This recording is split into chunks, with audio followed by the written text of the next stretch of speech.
ভগবানের অনেক লীলা আছে, যার দ্বারা ভগবানের করুণাময় স্বভাব প্রকাশ পায়। শুদ্ধ ভক্তি কোনো জড় বিষয়ের উপর আশ্রিত নয়, কিন্তু এটি এত সরল যে আমরা খুব সহজেই এটি লাভ করি। এমন অনেক প্রসঙ্গ আছে এখানে কিছু ব্যক্তি যাদের সামাজিক থেকে অনেক পতিত অবস্থায় ছিল, কিন্তু তারা ভগবানের কৃপায় শুদ্ধ ভক্তি প্রাপ্ত হয়েছে এবং তাদের জীবন পরিবর্তিত হয়েছে। উদাহরণস্বরূপ পশু রক্ষাকর ভিখারি, যে পশুদেরকে হত্যা করত এবং সেও এক শুদ্ধ ভক্তি পরিণত হয়েছে। আর আজকে আমরা সেই ধরনের একটি নাটিকা প্রস্তুত করতে যাচ্ছি, যা 200 বছর আগে আন্তর্জাতিক কৃষ্ণ ভবন সঙ্গীতের প্রতিষ্ঠাতা কৃষ্ণকৃপা শ্রীমূর্তি শিল অভয়চরণ অরবিন্দ ভক্তিবেদান্ত স্বামী প্রভুপাদ প্রচারের সময় এই কাহিনীটি বর্ণনা করেছে। ভক্তদের প্রসন্নতার জন্য আমরা এই কাহিনীটিকে নাটিকা আকারে এই জন্য প্রস্তুত করেছি, যাতে এই নাটিকার মাধ্যমে ভগবানের করুণাময় স্বরূপ প্রকাশ পায়। আজকে আমরা যে ছোট নাটিকাটি প্রস্তুত করতে যাচ্ছি তার নাম হচ্ছে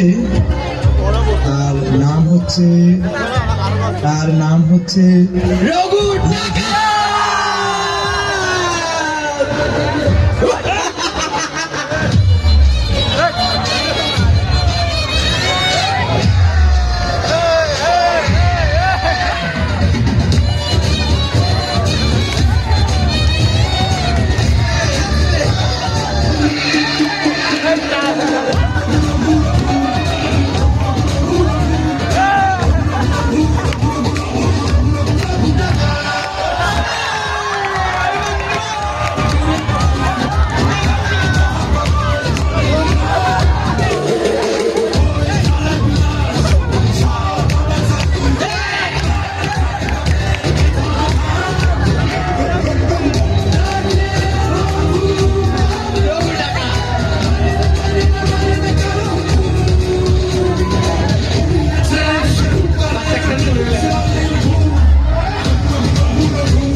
রঘু রঘু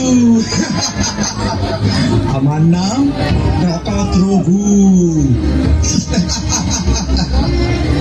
আর আমার সাথে আছে মঘু আর খগু। ছড়িয়ে যা মঘু, ছড়িয়ে যা খগু, ধরে নিয়ে আয় কিছু মঘু, যাতে আমার ইনকাম হবে অন্তত লঘু। কি হলো সারা, দাঁড়িয়ে আছিস কেন? যা, আমি অনেক ক্লান্ত হয়ে গেছি, একটু ঘুমিয়ে নিই।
সর্দার, সর্দার, ওঠো সর্দার, ওঠো।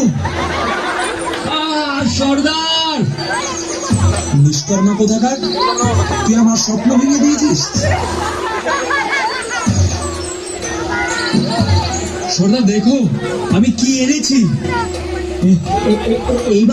এইবার আমি অনেক বড় খাজনার সন্ধান পেয়েছি সর্দার, অনেক বড় খাজনার, আর এর আগের বারের তুলনায় এটি দ্বিগুণ সর্দার।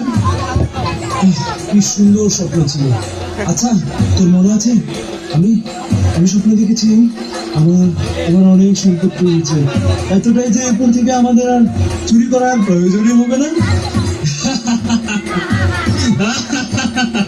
সর্দার হাসালেন, সর্দার হাসালেন। আরে সেটা তো কেবল স্বপ্নই ছিল, কিন্তু এটা তো বাস্তবিকতা সর্দার, এটা তো বাস্তবিকতা। আরে গাধার বাচ্চা, এই টিনের টুকরোগুলো কি তুই খাজানা বলছিস? তাও শুধু একটা তোলে? তুই আমাকে বোকা বানিয়েছিস স্যার। কিন্তু সর্দার আমরা অনেক কষ্ট করেছি, লোকজন এখন অনেক সতর্ক হয়ে গেছে। টুকু ডাকাতের কল এসেছে, মার্ডার করতে হবে। সৈনিকেরা তো আমাদের সারাদিন খোঁজ করে। তুই একটা পাগল স্যার, তুই জানিস না কিভাবে ওদের হ্যান্ডেল করতে হয়? আমি তোকে শিখিয়েছি না কিভাবে ওদের ওভারটেক করে নিজের ফায়দা লুটে নিতে হয়। আর ওই শালা 2 নম্বরটা কোথায় গেল বলতো?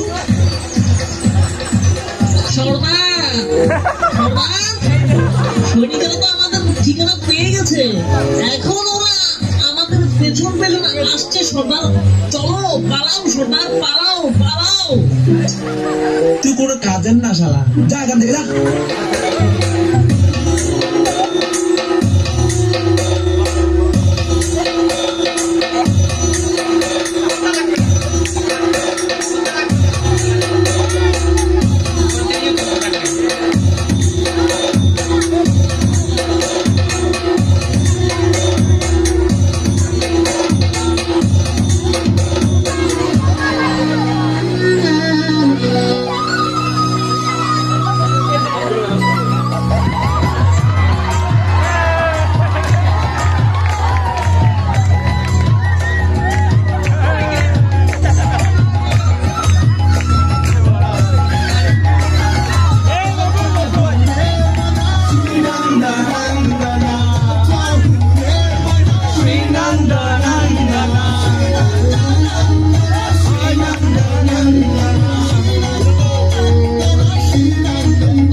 ভগবানের দিব্যলীলা অনেক সুন্দর এবং মধুর, এবং তা শ্রবণকারীর মনকে মোহিত করবে। একদিন ভগবান এক ফলওয়ালিকে দেখলেন, আর শ্রী গোপাল ফল কিনতে চাইলেন। তিনি তার ছোট্ট হাতের মুঠোয় আনা চালের দানা দিয়ে ফল কিনতে চাইলেন, কিন্তু আনতে আনতে ছোট হাতের মুঠোয় কেবল কিছুই মাত্র দানা অবশিষ্ট ছিল। যখন ফলওয়ালি গোপালের সুন্দর রূপখানা দেখলেন, তখন তিনি অনেক খুশি আর নিজের সব ফল তাকে দিয়ে দিলেন। গোপাল সব ফল নিয়ে ঘরে চলে গেলেন। আর যখন ওই ফলওয়ালি ঝুড়িটির দিকে তাকালেন, তখন তার ঝুড়ি চালের জায়গায় হীরা, মানিক, মতিতে পরিপূর্ণ হয়ে গেল। ফলওয়ালি তখন খুব আশ্চর্যান্বিত হলেন। তো ভক্তগণ, হাজার হাজার বছর আগে হওয়া এই লীলাকে আজও ভক্তগণ বড়ই প্রেমের সাথে শ্রবণ করে। ভক্তগণ, এই রকম সুন্দর সুন্দর লীলাকারী শ্রীকৃষ্ণ তার বড় ভাই বলরামের সাথে সব সময় জঙ্গলে ভ্রমণ করেন। আর তাদের মাতা যশোদা প্রতিদিন সূর্যোদয়ের আগে তাদের দুজনকে রেশমি বস্ত্র, কোমরে স্বর্ণ মেখলা হাতে হীরার খচিত বালা, বাহুতে বাজুবন্ধ, গলায় কৌস্তবমণি, চরণে সোনার নুপুর ইত্যাদি মূল্যবান অলঙ্কারাদি তারা সাজে।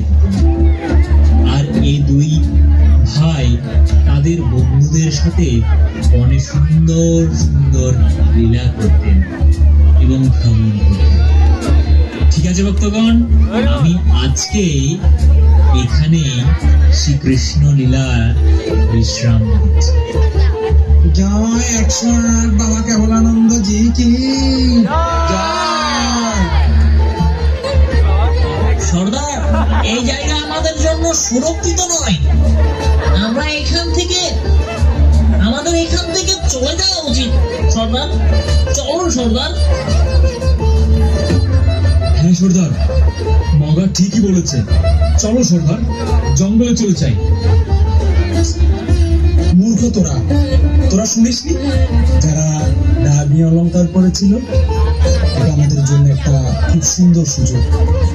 হয়তো এবার আমাদের জীবন পরিশ্রমের দিন শেষ হয়ে যাবে।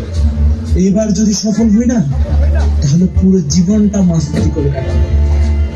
শুধু ওই বাচ্চা দুটোকে গালে থাপ্পড় মারলে সবকিছু নিজ থেকেই দিয়ে দিবে। ঠিক আছে, তোরা এখন আস্তানায় চলে যা। আমি তোদের সাথে ওখানেই দেখা করবো কিন্তু। ঠিক আছে, যা তোরা। ঠিক আছে সর্দার, ঠিক আছে। পণ্ডিত, এটা কি সত্যি? সত্য? কি সত্য? হ্যাঁ, অলংকার। অলংকার? কিসের অলংকার? ওই যে দুই বালক। দুই বালক? কোন দুই বালক? কে বালক? কার কথা বলছো তুমি? ওই দুই বালক যারা ঘুরতে থাকে। ঘুরতে থাকেন?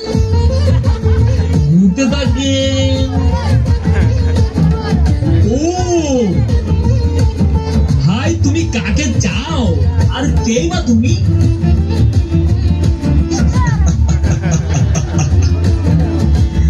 আমি কে?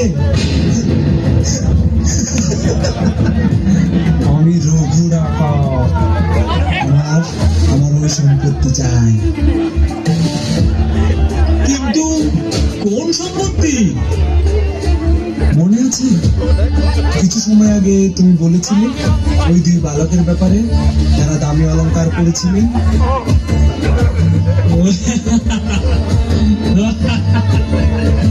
ওই দুই বালক? আরে বোকা, ওরা শুধু লীলাতেই থাকে। পাগল কোথাকার, ওরা শুধু লীলাতেই থাকে। ওই তুই বাবা। আরে বন্ধু, তোমার কি মনে হচ্ছে আমি তোমার সাথে মজা করছি? আমার অভিলাষ শুধু এই অলংকার।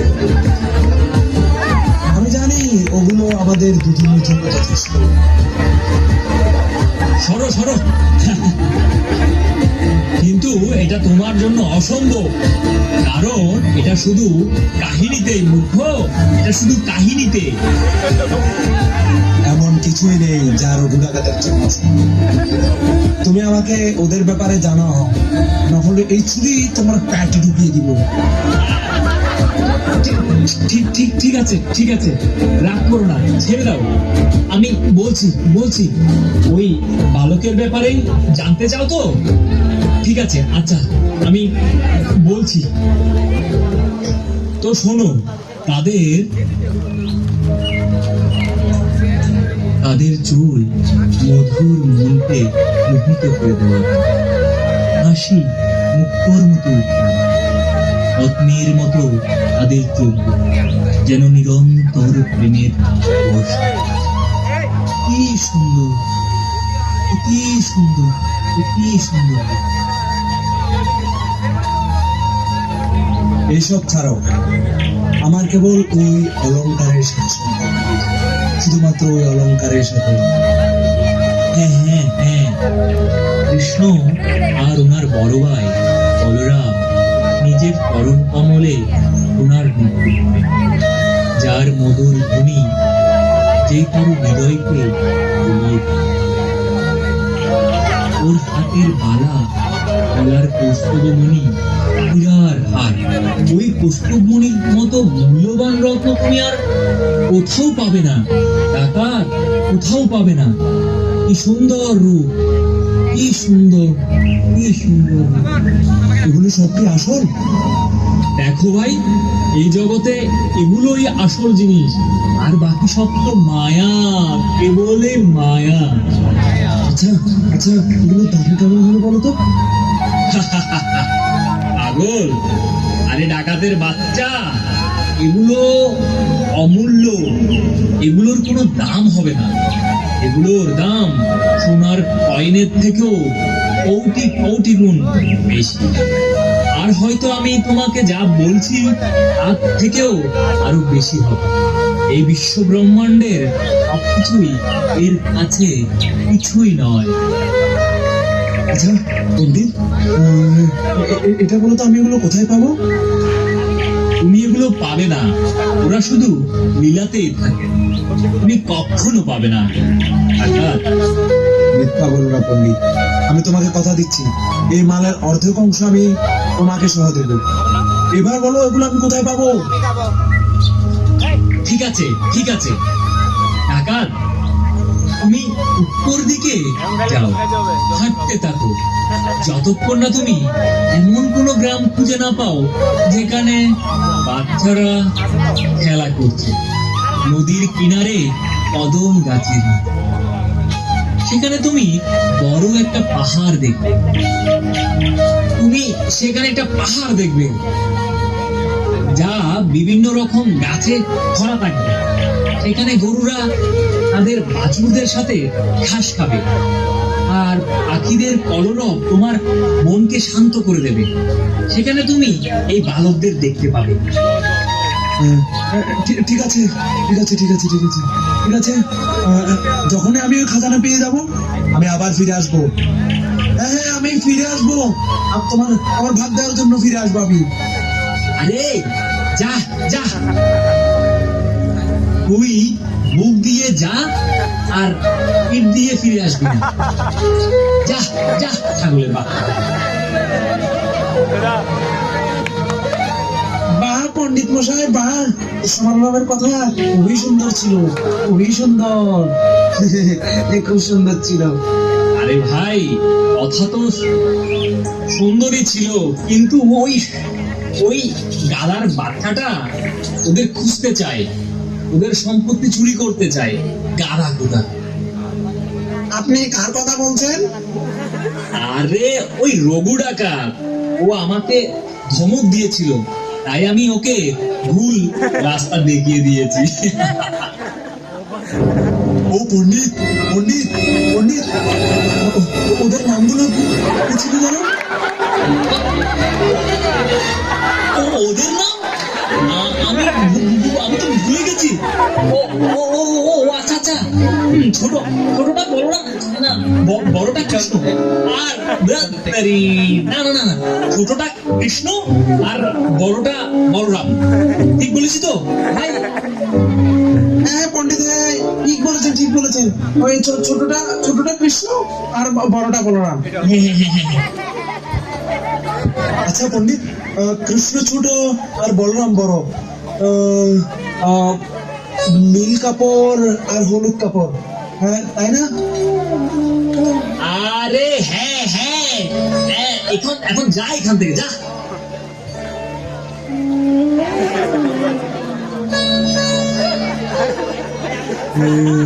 হ্যাঁ পণ্ডিত, কৃষ্ণ ওই পুচ্ছে লাগাই না?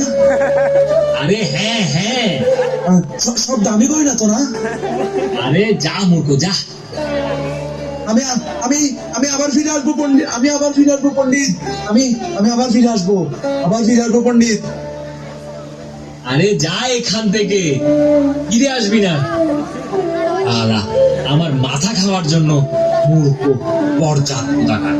কৃষ্ণ বলরামের কে খুঁজতে চায়, ওরা শুধু লীলাতেই থাকে, লীলাতে। যদিও আবার ফিরে আসে তাহলে ওর আমার প্রতি বিশ্বাস নেই।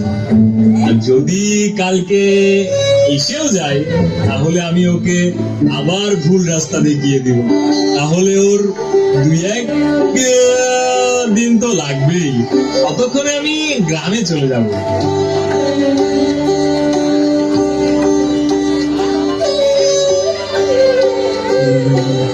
কৃষ্ণ কৃষ্ণ কৃষ্ণ কৃষ্ণ কৃষ্ণ কৃষ্ণ ময়ূর পুত্র কামি অলঙ্কার চন্দ্রের সোনার বিন্দু কৃষ্ণ কৃষ্ণ আর আরেকজন বলেছিল ওটা আচ্ছা হ্যাঁ বলরাম বলরাম বলরাম বলরাম নীল নীল বস্ত্র নীল বস্ত্র কৃষ্ণ কৃষ্ণ কৃষ্ণ হলুদ বস্ত্র পরে কৌস্তবমণি কৌস্তবমণি হ্যাঁ হ্যাঁ কৌস্তবমণি কোমরে স্বর্ণ খোলা মাথায় ময়ূর পুচ্ছ আর আর কি হাতে হাতে হাতে বাজু বন্ধ আর কি আর কি কৃষ্ণ কৃষ্ণ কৃষ্ণ বলরাম কৃষ্ণ বলরাম এই ওদের নাম কি বলতো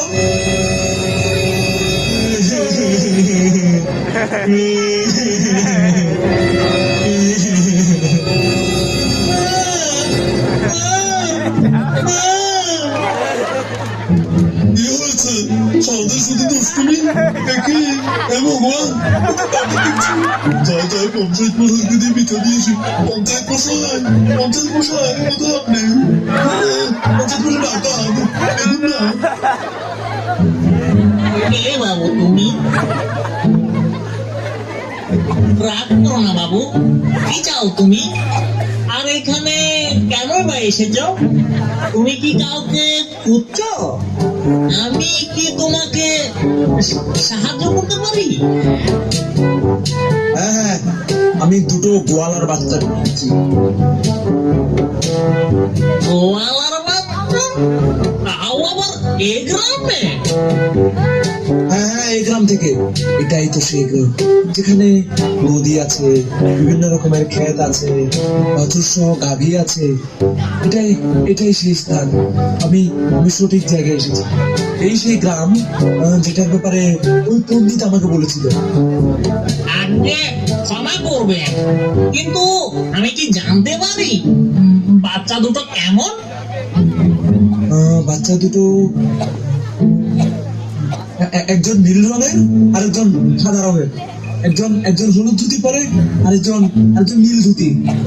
তাদের গলায় কৌস্তবমণি, কানে কুণ্ডল, পায়ে নুপুর আছে। আর আর এমন বালক আমাদের গ্রামে থেকে? আরে ভাই, এইখানে এমন কোনো বাচ্চা নেই যারা দামি বস্ত্র পরে। তুমি ভুল জায়গায় চলে এসেছো ভাই।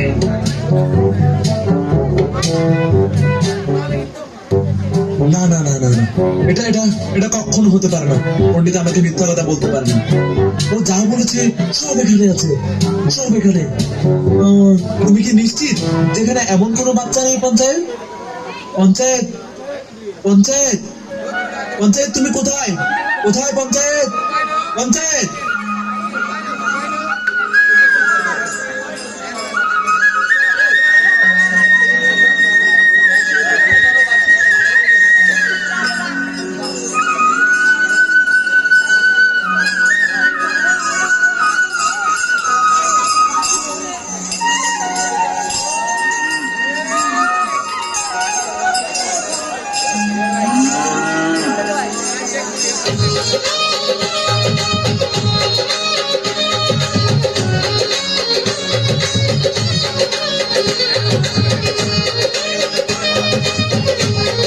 कृष्ण बलराम भगवान की, सखा वृंद की।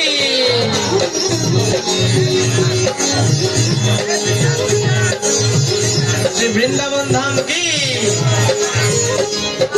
छोटी छोटी गैया छोटे छोटे बाल, छोटी छोटी गैया छोटे छोटे बाल, छोटा सा मेरो मदन गोपाल, छोटा सा मेरो मदन गोपाल। छोटी गैया छोटे छोटे बाल, छोटा सा मेरो मदन गोपाल, अरे छोटा सा मेरो मदन गोपाल।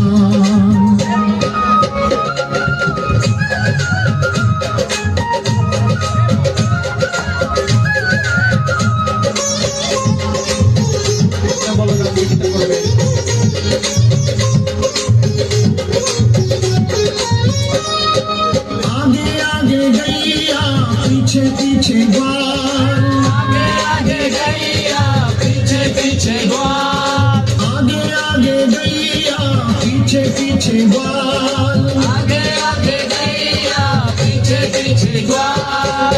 बीच में मेरो मदन गोपाल, बीच में मेरो मदन गोपाल। এখানেই দাঁড়িয়ে যা, ঠিক আমার সামনে দাঁড়িয়ে যা। নড়বি না, নড়বি না বললাম, একদম নড়বি না। এবার ওদের সব অলংকার গুলো তুলে দিয়ে দে তো আমাকে। কেন কেন কেন আমরা আপনাকে আমাদের অলংকার দেব? কি দিবি না? এ লাঠি দেখেছিস? লাঠি দিয়ে কি করবেন? বোকার বাচ্চারা, এই লাঠি দিয়ে কি করব? যদি তোরা তোদের অলংকার না দিস, দেবো না। চুপ কর, থাপ্পড় মেরে তোদের সব অলংকার ছিনিয়ে দেবো। জানিস তারপর কি করবো? কি করবেন? তোদের মেরে নদীতে ভাসিয়ে দেবো।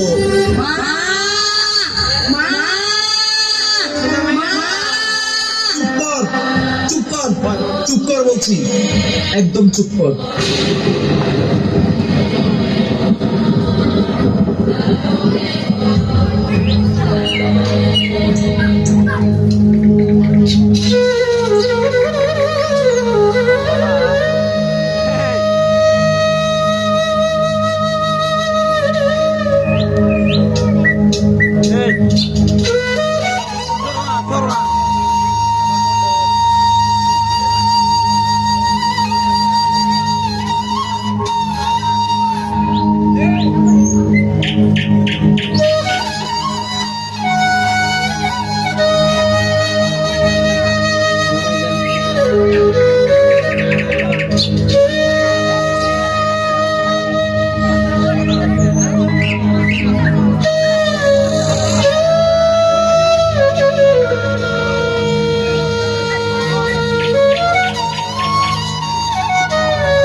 भवति भारत अभ्युत्थानम् अधर्मस्य तदात्मानं सृजाम्यहम्।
আমি মূর্খ ছিলাম, লোভে অন্ধ ছিলাম, স্বর্ণালঙ্কার ভুগেছিলাম আমার ধন।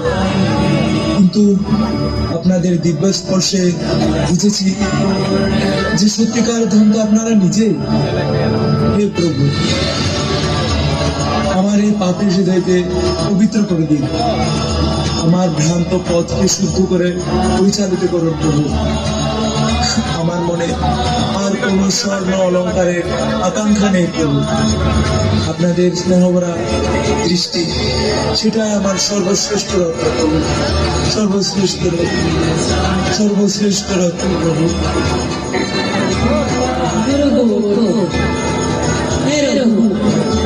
আজ থেকে তুমি আমাদের মানুষ ছুঁড়ে অন্ধ হয়ে যায়। আমাদের দিবসে তোমার এই অনুষ্ঠান সম্পূর্ণরূপে বিধব হয়েছে। আজ থেকে তুমি আমাদের বনাম তবে এই বৃন্দাবনে তুমি দেখে যাও, এটাই আমাদের বৃন্দাবন। আর মৃত্যুর পর তুমি অবশ্যই কোনো বৃন্দাবনে দেখে যাবে। আমরা তোমাকে নিতে আসবো। এরপর থেকে ভগবানের নির্দেশ অনুসারে ডাকাত প্রভু ভগবানের দিব্য নাম জপ, হরে কৃষ্ণ কৃষ্ণ কৃষ্ণ কৃষ্ণ হরে হরে, হরে রাম রাম রাম হরে হরে। এভাবে একদিন তার অন্তিম সময় উপস্থিত এবং কৃষ্ণ বলরাম তাদের প্রতিশ্রুতি অনুসারে রঘুকে দর্শন দিতে আসলেন এবং রঘুও তাদের শ্রীচরণে মনকে নিবদ্ধ করে দেহ ত্যাগ করে গোলক বৃন্দাবনের উদ্দেশ্যে যাত্রা শুরু করলেন। অন্তকালে চ মামেব স্মরণ মুক্তা কলেবরম ইয়া প্রয়াতি সমদ্ভাবম ইয়াতি নাস্ত্যত্র সংশয়। অন্তকালে তিনি আমাকে স্মরণ করে দেহ ত্যাগ করেন, তিনি অন্তিমে আমার ভাবকে প্রাপ্ত, এই বিষয়ে কোনো সন্দেহ নেই।